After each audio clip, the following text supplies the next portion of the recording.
Hello, want to show you a quick tip in using your advanced search on your project dashboard. So when we go to your projects page, you're able to use this advanced search button, and this is actually super handy. You can sort by any of these identifiers. So say that you'd like to search all of your hot jobs for yourself as the estimator. So I'm going to put in myself, hot jobs.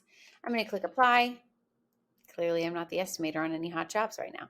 So if I go back to the projects page, let's try again and see if we can actually pull one. So hot jobs, just in general, all of them in the system, it's going to pull up a list of hot jobs.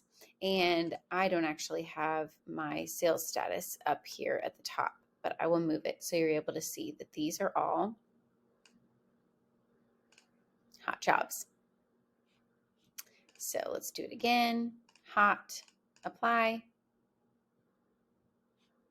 Yep. So you can see everything sorted now by hot jobs. I can also do that with any of the custom fields that I may have set up. So it looks like opportunity is a custom field for us down here. User is as well. So if we want to search anything work order, then that is going to pull up that list. So you can basically sort by any of these. You can also sort by companies. So if I want to see all of my First Choice Roofing Company projects, make sure that this one is not selected, click apply. That'll pull up everything for First Choice Roofing.